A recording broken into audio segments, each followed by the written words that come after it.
Concert in Tullahoma, December 11th, 1982. Give me a test, 1, 2. Test 1, 2. Okay. In spite of the fact that you've written some very big country songs, like Would You Lay With Me in a Field of Stone, and Take This Job and Shove It, and have recorded a number of excellent country albums, American critics seem to have paid more attention to your image than to your music. Why do you think this is, David? Well, I think I was probably the first person that came along that had been in prison for a long period of time, that had stood up and said that he'd been in prison. I think most of the people before me tried to hide the fact that they'd been in prison, and so I think that was they went for the sensationalism of the prison record more than they did the music. Does it bother you when you've had big hits that they don't talk about the music? Yeah. Just recently I've started to ask reporters from the stage to write about the music and not about me. And there's been a couple pretty good previews about the music since that started happening. I'm glad to hear it, but you're not really an understated dresser. I mean, tonight you had on a pink outfit with spangles on it, and I begin to think that maybe this isn't, it's not just image. I mean, this is part of your personality. Well, strangely enough, tonight's probably the first time I've wore a rhinestone suit in a long time. I usually dress in black, but the rhinestone image is something that I did set, and it is part of what I associated with country music to be, which was entertainment and flashy clothes and diamond rings and big cars and things like that. Let's spend some time talking about David Allan Coe as a songwriter, David Allan Coe as a singer. You've written so many of the songs that you've recorded that it's a little difficult to separate the man from the music. Would you say that songwriting you've done, the songs you've written, have been just inspiration, or is it something you've learned through the years? Well, I've learned how to be a good songwriter through the years. I've learned how to put my feelings down on paper and how to paint pictures, say the things that I want. I think I was always a good songwriter from when I first started writing. But not only as a songwriter, but as a writer, period, writing books or poetry or whatever. I don't think that I became a great songwriter until I was out of prison for maybe 6 or 7 years. So I would say that in the 70s, after Would You Lay With Me in a Field of Stone was a hit, I realized that a person could write something that was meaningful and that was artistically good and still be commercially good and have commercial value. When you say meaningful, do you mean meaningful to the songwriter himself or to the general public? Well, meaningful to me as a creative person. It's like being an actor and playing roles that don't really mean anything, and being an actor and doing something that you feel really good about artistically, but also that same product then becomes commercially successful, and it's something that happens very seldom. Sure, that a lot of folks wish would happen a lot more often, if at all. I'm sure. When you look back on the songs you've written and over the years that you've written them, do you see yourself progressing in the songs as the songs cover the years? I think musically, I have endeavored to incorporate rhythm and blues and gospel music into country music, and I have also, through associations with other writers, such as Jay Bolliton, expanded my mental capacity to reach into a classical type setting and to more or less write some songs that could become classical music if done by a person who was into that type of music, and they could then take that idea and expand on it. I don't think that it's a finished classical product, but I think that it is basically a foundation for classical music too. When you look back at the songs you've written, what I'm trying to ask, I think, are, do you see the stages of your life being reflected in the music? Are they autobiographical? Oh, sure they are. Most everything that I write about is as it's happening, as I'm living it. It becomes a part of me, and each album is different because my life is different. And like when I was living in Key West, I wrote a lot of songs about the ocean, and I did ocean songs. When I lived in Tennessee in the mountains, I wrote a lot of songs about Tennessee and about the mountains. And when I was in love, I wrote songs about women that I was in love with, and when I was having problems with women, I wrote, songs about having problems with women and children and so forth. And I think that divorces are reflected in the Human Emotions album, the divorce from Debbie too, and all those things are subject to my lifestyle, I guess, is in my music. When you go back and look at a particular song and you identify the point of your life that caused you to write it, whether it was a breakup or a happy situation, is the song still good to you now, or has it lost its meaning because that situation's gone? Some of them have. A lot of songs I won't sing for that reason. There's a lot of songs that I just don't care to sing because I don't want to relive that particular emotion again. Sure, exactly. One of the songs you sang tonight was Willie, Waylon and Me, which was a big hit in '77. And when people in the States say Willie and Waylon, we're talking, of course, about Willie Nelson and Waylon Jennings, and they think about outlaws. But I think that the folks who know you well will say that you were the original outlaw. What would you have to say to that? Well, I would say that I was probably the most outrageous of all of them, and I would like to think that I was on the ground floor of being an original outlaw to the Nashville scene. However, I really would probably say that, in my estimation, it would be a toss-up between Roger Miller and Waylon Jennings as to who was actually the first real character that Nashville had. Roger was quite a character, and he was quite different, and he did things his way, and Waylon likewise did things his way. I think that I did a lot of things first, such as using a phase shifter on my guitars in country music, and such as ending songs on a 4-chord instead of a 1-chord. And I did a lot of things musically as a first, and some other people were given credit later because they became famous, and I didn't become famous, so they were given credit for some of those things. I'm glad you explained it like that, because I'm afraid that many of our European listeners might think that outlaw meant having something to do with being against the law or being in prison or something like that, but it's changing music styles more, isn't it? Yes, it's the Nashville music system was basically your producer would pick out the songs, give them to the singer, tell the singer to go home and learn them. The singer would come in. The producer would have a band there. He would have the arrangements, and he would tell the singer how he wanted them to sing the songs. And then the singer would sing them. The producer would then take that product and take it somewhere and have some guy make a big string arrangement or something to that effect, and overdub it onto the album. So that a lot of times the singer didn't even know what the record was going to sound like till it came out. Sure. And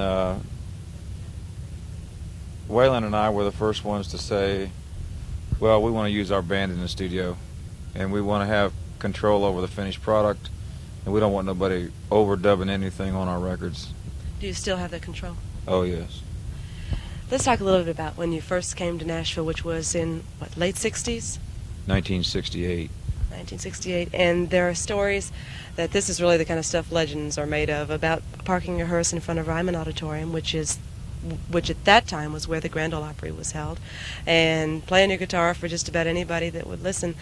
What were you trying to do when you came to Nashville and were really making a name for yourself then? Well, basically, I was trying to eat. I was very poor. I made a lot of friends, and a lot of my friends helped me through the hard times in Nashville. There was an attitude about me at that time to just play for anybody that would listen, you know. And I would go into Centennial Park and play and sit around and play for the hippies, or, you know, anybody that would pay attention to me, I would play for them. And the hearse that I was living in, what I did was paint my name on the side of it, and I would park it down in front of the Grand Ole Opry so that all the people would come out and have to see my name. Then I used to go back into the back wings of the Opry and stand there and run in place until I got all sweaty and come out like I had just come off stage, and all the people out there would ask me for my autograph, and I'd sign the Mysterious Rhinestone Cowboy. That's wonderful. It really is. You talked about making a lot of friends then in those first years in Nashville. Who do you remember the most? Who was the biggest help at that time? Well, I don't think, when I say friends, I don't mean entertainers or people in a position to help me so much as I mean just people like Elizabeth here who believed in David Allan Coe and who supported David Allan Coe when he couldn't support himself. I mean, she saw that I didn't go hungry times when I probably would have. She saw that I had a place to stay when I didn't have a place to stay. And there was other people like her that did the same thing. And I would like to think that I've never did anything to any of those people to make them regret having done what they've done for me. People who don't know songwriters, who have never been on the inside of the music industry, don't realize how important that support is from anybody you can get it from, because sometimes it seems like you're the only person that believes in yourself. That's very true. I recently ran into a young man in Nashville who is a songwriter, and he was having some pretty hard times. His name is Zach Van Arsdale, and I got to talking to him, and he was telling me, you know, the hard times that he was having and everything, and so I asked him if he would, play me a couple songs that he wrote or whatever, and he played me a couple songs, and I told him, I says, listen, I says, the songs you got right now, I says, I don't really think I can use, but I'd like for you to write, to just go write and bring, some stuff to me, and I'd like to give you a $500 advance towards any songs you might bring. And I gave him the $500, and the guy just stood there and cried. And I told him, I said, look, man, what goes around comes around. I said, there was people that helped me, and and I feel like I can help you, and maybe down the line you might be able to help somebody else. Do you feel like there are very many other people in the music industry these days, especially people on stage, who would do that for somebody starting out, who would remember how hard it was at first and try to help a newcomer? I don't think so. I don't think that... I've met a lot of entertainers, and I don't really have a lot of respect for very many of them. There's a few that are for real, that are not living in some kind of plastic bubble that they've built around themselves, thinking that they're some kind of superhuman being. I I believe that the hardest thing that I have to deal with as an entertainer is the star trip of signing autographs and all that, because I think that's unhealthy, and I don't think that it's good for me, and I don't think it's good for people. I can understand people wanting, say, an Elvis Presley for the Beatles autograph or something like that, but I can't understand them wanting David Allan Coe's autograph. I think it would mean more to me if they just went and bought a record or wrote me a letter, and told me how they liked my music or what my music meant to them. We just heard them outside, though, calling your name as they went by. Right. It can't be bad. I mean, it's got to make you feel good. Well, it's a good feeling, but it's intimidating to me, and I don't quite know how to deal with it. I don't, what do you say to someone that is standing there telling you how great you are? Can you say, yeah, I know I am, or, what do you really say? How can you really deal with it? I see the hard point. Let's go back to the first couple of albums you cut, Penitentiary Blues and Requiem for Harlequin.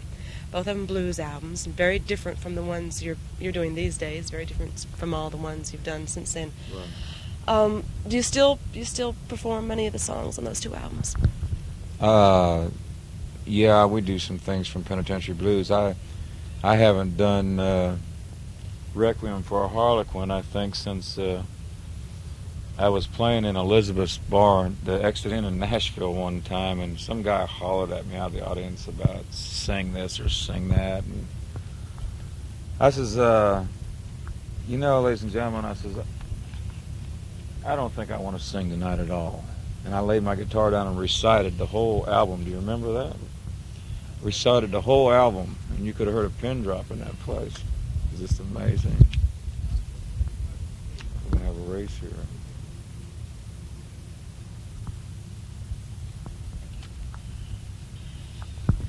What prompted the switch from blues to country music?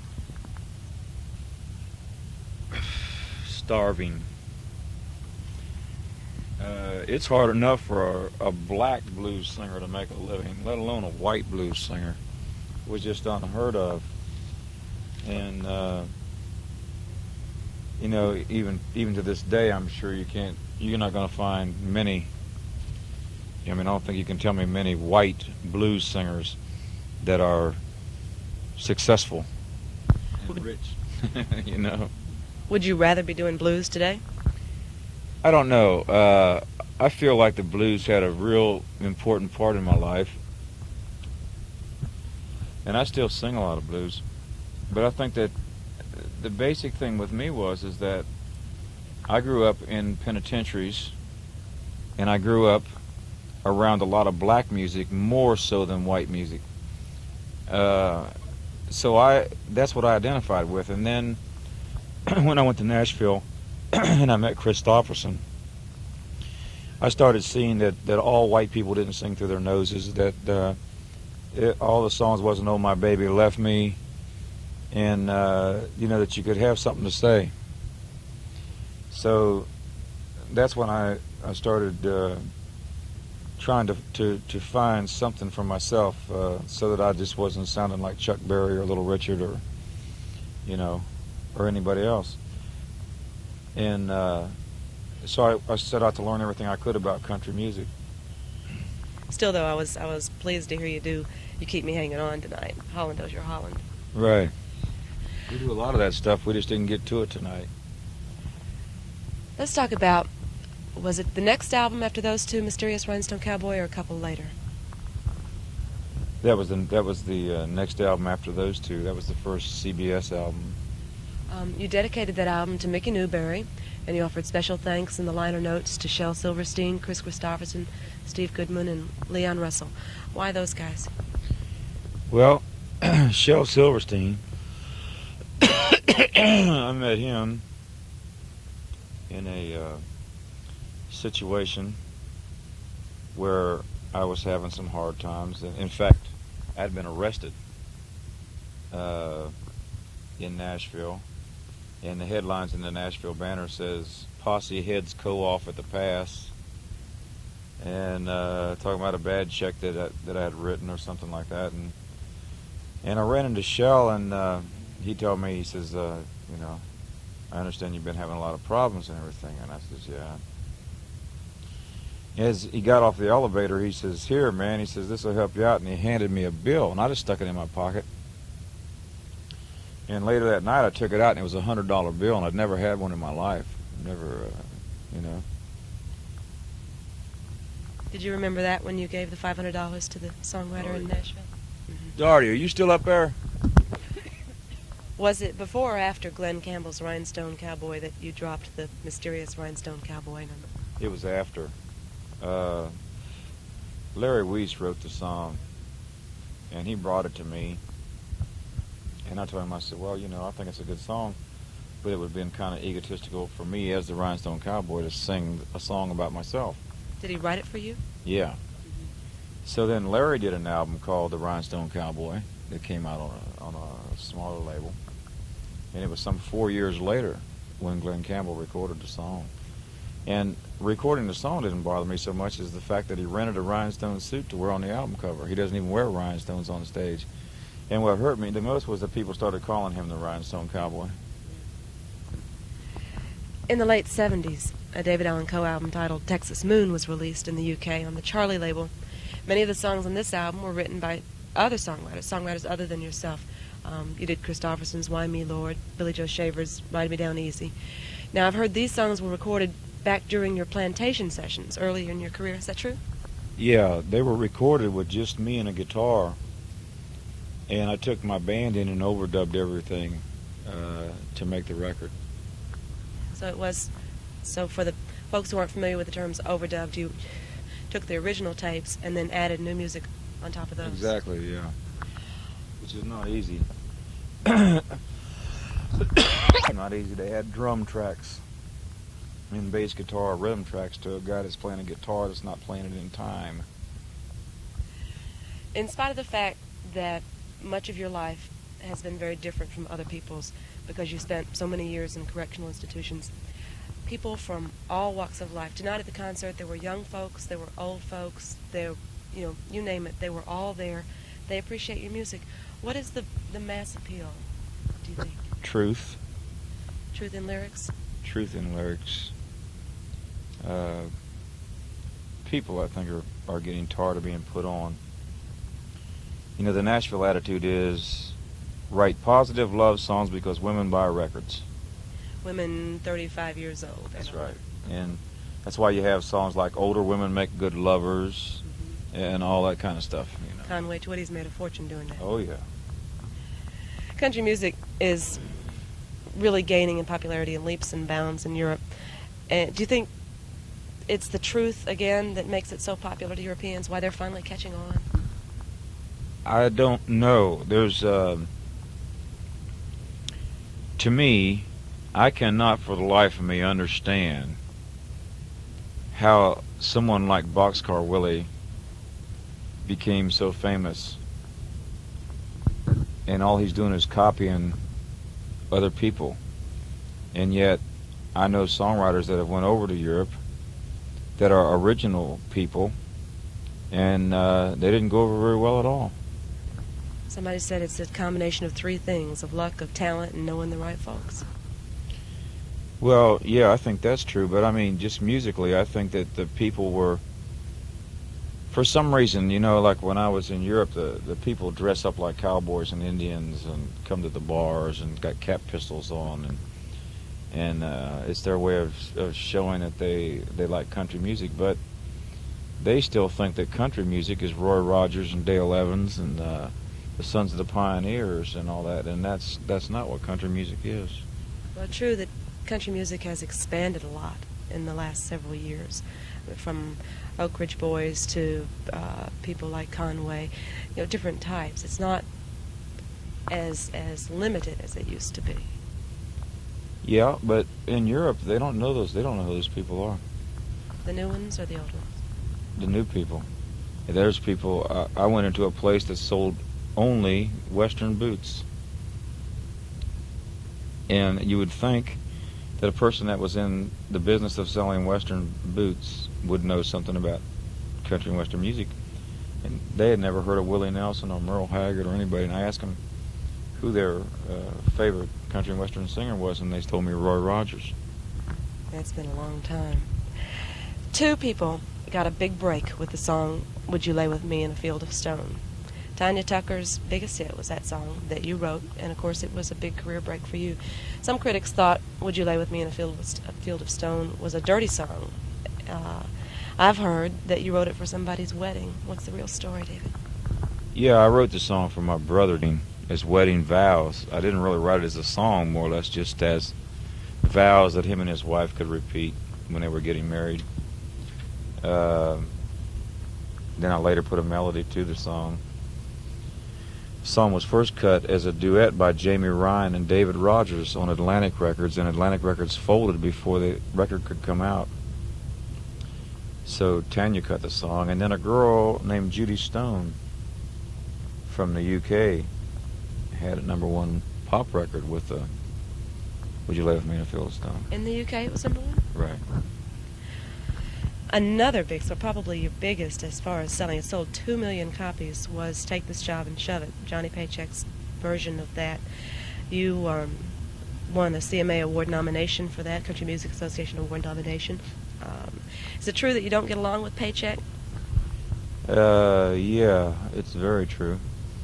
The basic reason for that is that for some strange reason, Johnny didn't tell people that I wrote the song, and he even went so far as to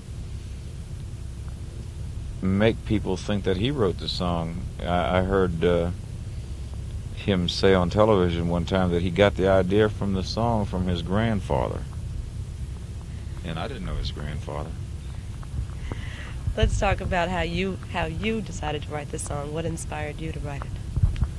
I was living in Nashville, Tennessee, on my boat at Old Hickory Lake, and I took my wife and child to the movies. We was coming home, we heard some sirens blowing, and we were going to go to Johnny Cash's house, but I said, well, I'm going to go over by the boatyard and just check and make sure the boat's okay, because these sirens were blowing. Well, when we got to the boatyard, there was 5 or 6 boats on fire. The fire trucks were not going to that fire. No one had called the fire department yet. And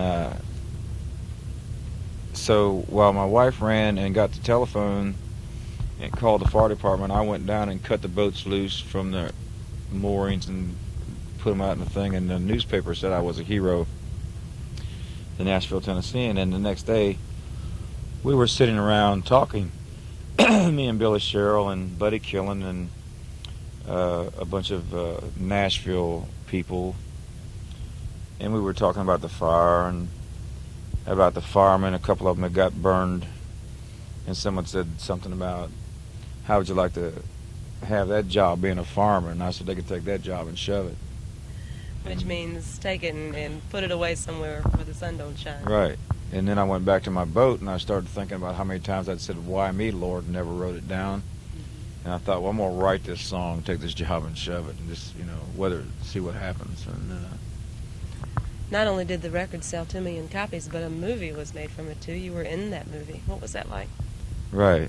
It was my 11th movie, and I felt pretty good about it. It was the first Hollywood movie that I had done. I'd done most of my movies with Earl Owensby out of Shelby, North Carolina. Were any of those movies, any of the other 10, released in Europe or the UK? I'm not sure. I think that Buckstone County Prison may have been released in Europe. Do you primarily play someone like yourself in movies? No, I played the part of a mountain man in the Buckstone County Prison movie. I have played David Allan Coe in movies, and we did a movie called The Living Legend about Elvis Presley, and I played myself in that movie. Would you like to do more movies? Yes, I think that's a very good medium, and the only problem with that is I want to have total control when I do them. And I think when I get enough money to get to that stage, that I will probably, hopefully, I can see myself being almost in as much demand as, say, a Richard Pryor or Cheech and Chong when making movies that you can control. Your song "Divers Do It Deeper," for which you're probably best known, it's probably your best known song as a performer, is a marvel of double entendre. And I'd like to know where you got the idea for the song, and how long does it take you to write a song like that?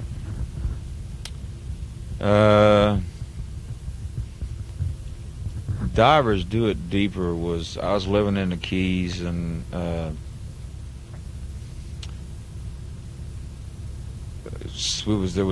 someone said something about something, and I said, well, divers do it deeper. And then I went home and started thinking about it, about all the little things you could say, that sailors do it wetter, soldiers, whatever. And I wrote the song, and then man, I started seeing bumper stickers everywhere that said "Divers do it deeper," and fishermen have stiffer rods and all that kind of Rugby stuff. player. What's the one about rugby players with leather balls? Yeah. I always wondered which came first, the song or the bumper sticker on "Divers Do It Deeper." We talked a little bit about black music and the influence it had on the songs you've written, on the songs you've done. One of my favorites is Percy Sledge's "Take Time to Know Her." How'd you choose that song? Was that one of those points in your life where that meant a lot? Take Time to Know Her was a song that was written by a friend of mine when he was 16 years old, a white boy from Nashville, Tennessee, named Steve Davis. And it was a big hit for Percy, and no one else had ever done the song. And I just thought it's just such a great song, It is a super song. You once had an all-girl backup band called Ladysmith, and I've seen plenty of pictures of you with buxom blondes standing around waiting outside backstage, and it's been said that you have more than your share of the groupies. Also, I should mention that your European tour is a honeymoon for you.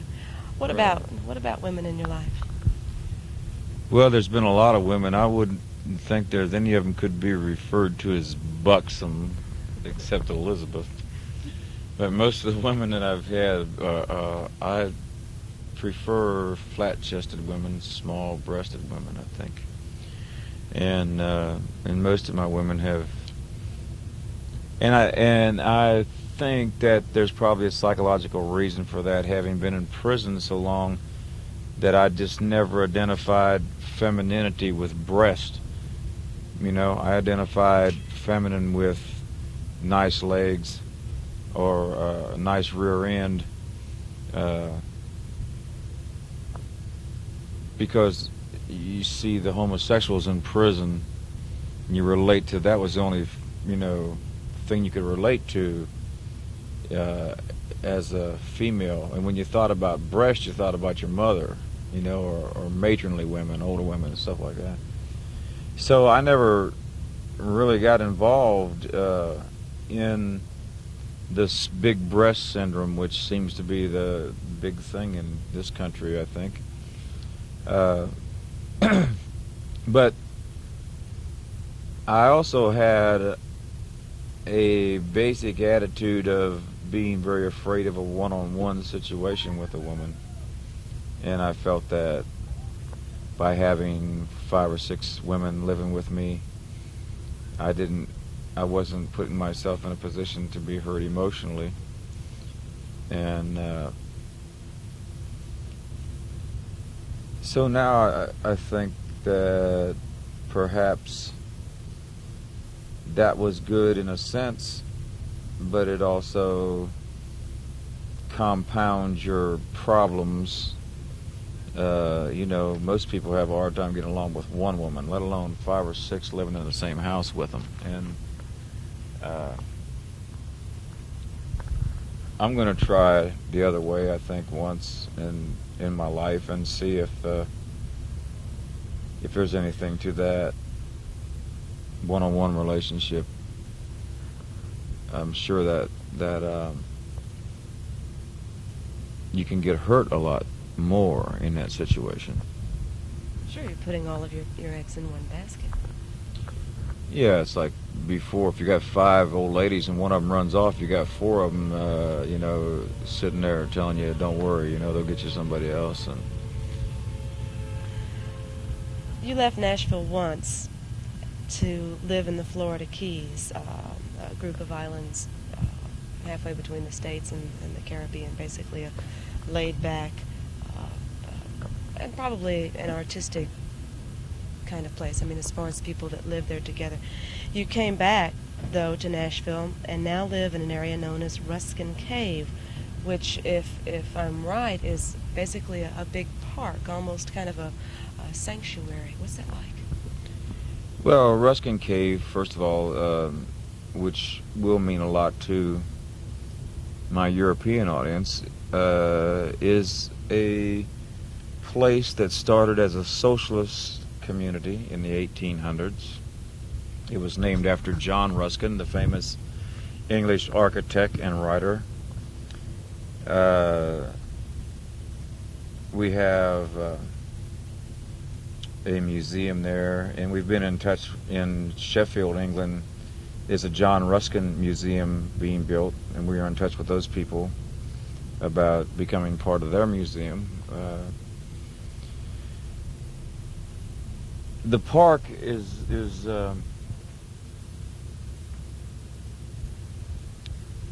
88 acres, 4 or 5 houses, swimming pools. We built a David Allan Coe museum there. However, I don't live there. I lived there for the past year, but I still have my house in Key West. And now I have a house in Port Charlotte, Florida, which is on the west coast of Florida. What could we find in the David Allan Coe Museum? Well, all the rhinestone suits, just everything from the beginning of my career up to now, and I've got a $3 million Indian artifact collection. The fans, a lot of fans go through and see it?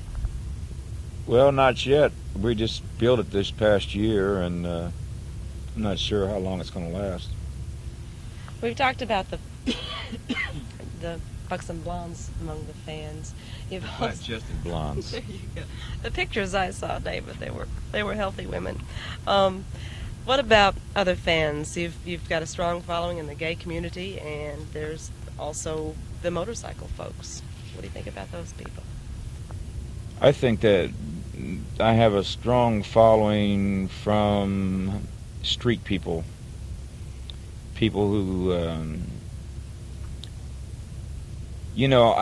I don't have any prejudices against homosexuals or against bikers or against anybody, actually.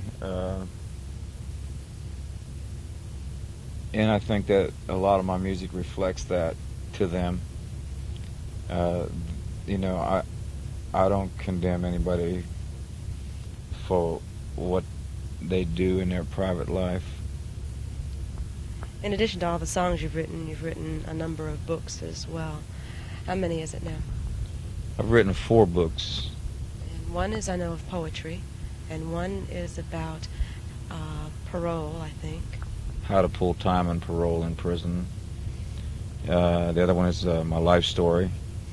And the other one is called The Book of David, which is about being a Mormon and growing up in that situation, about the things that I believe in today, about the things that David Allan Coe, the prophet, the Son of God, and I believe that I am a son of God.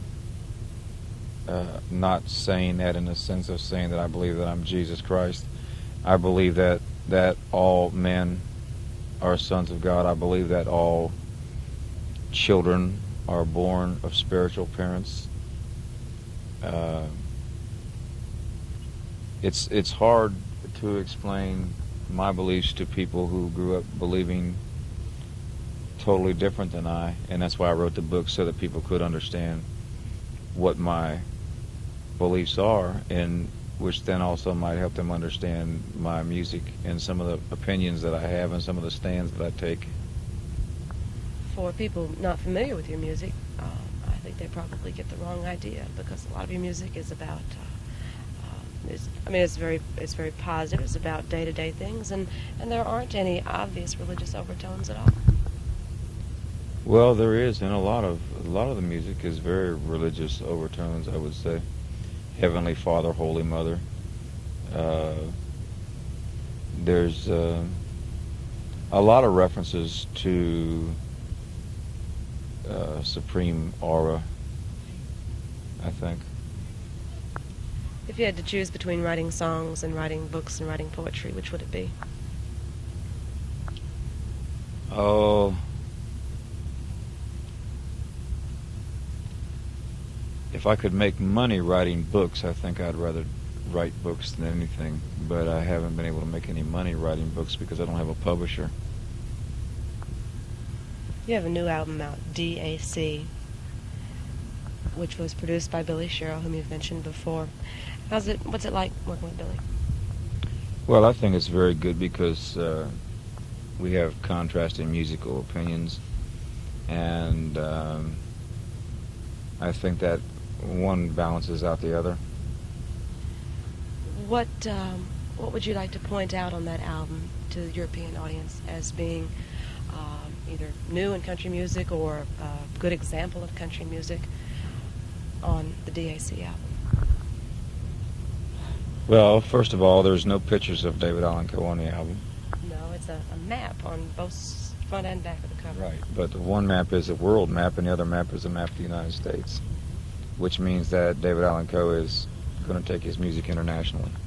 We'll talk about your European tour in just a minute.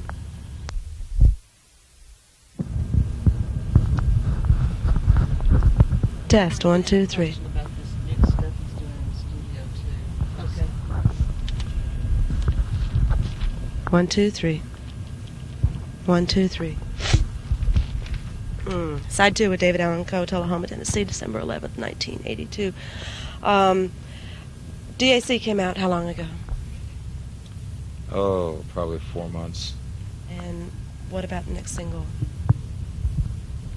The next single in America will not be off of that album. It will be off of the new album that I just recorded. The album will be called Castles in the Sand. When will it be released? Probably 2 weeks before I come back from Europe. Talking about Europe. I'm just going to move the bus so they can move the truck in the place. I ain't going. All right. You've already received an award in Sweden for, was it Best Male Entertainer? Best Male Vocalist?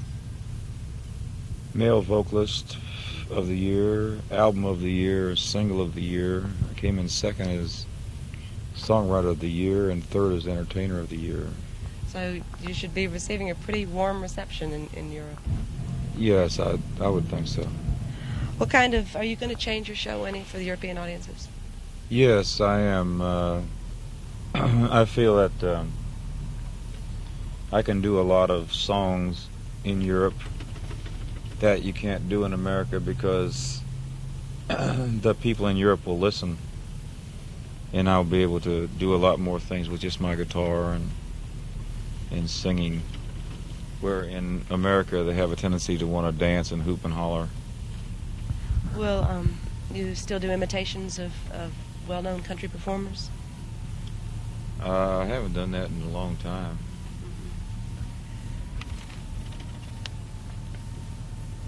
What about contract writers? For folks who aren't familiar with the terminology, this is the special things that you ask for when you sign a contract with a club or a hall.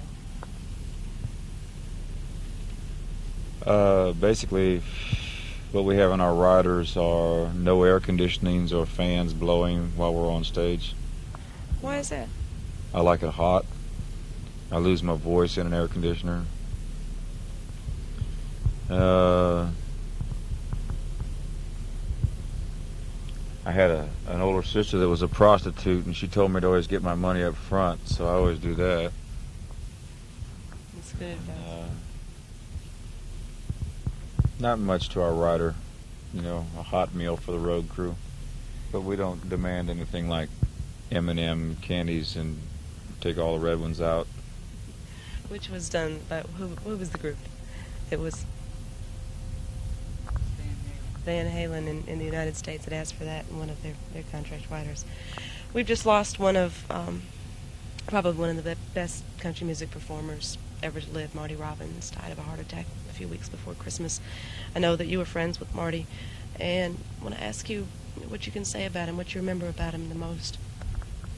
I think the biggest thing about Marty Robbins was he did not have an ego as entertainers have egos. If he did, he never displayed it. He was a very down-to-earth person. He always had time to speak to anybody that would stop him on the street. He never put on the big star airs. And probably would help out the beginning songwriter, too. Oh, yeah, I'm sure. There's a lot of... I didn't mean that there was nobody that would do that. I meant that there was few that would do that. If we were saying goodbye to David Allan Coe, like we've recently said goodbye to Marty Robbins, how would you want to be remembered? I would want to be remembered and hope that I am remembered as a successful ex-convict, a man who spent most of his life in prison and in spite of that went on to become very famous and very successful. Congratulations on your marriage, and I hope you have a very successful tour in Europe. Thank you. Thank you. That's it.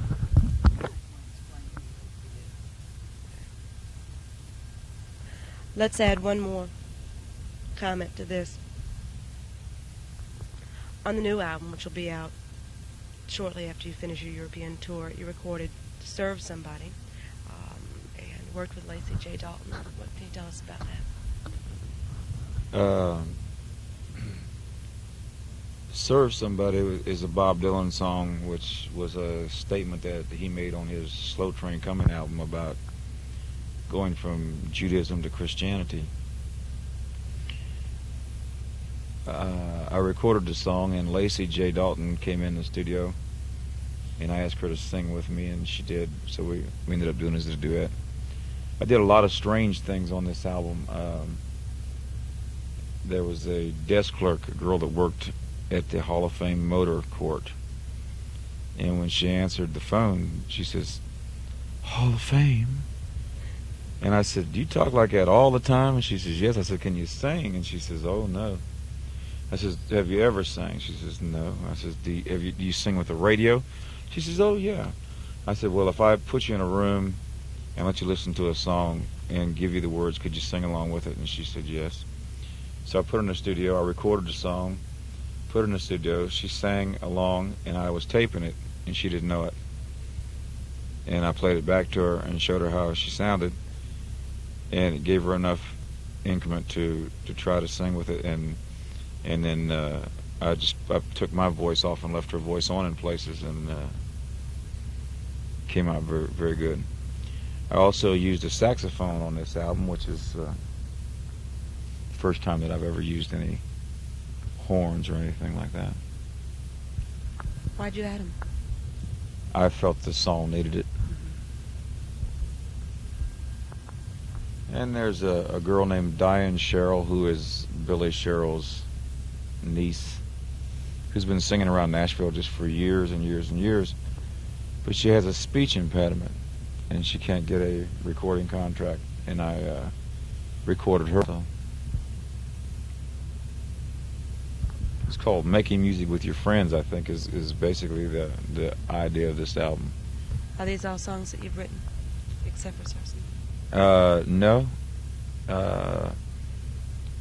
Dean Dillon and Gary Stewart came by and they had written a song, so I got them to sing their song with me. My lead guitar player in my band I cut one of his songs. It's the first one he's ever had recorded.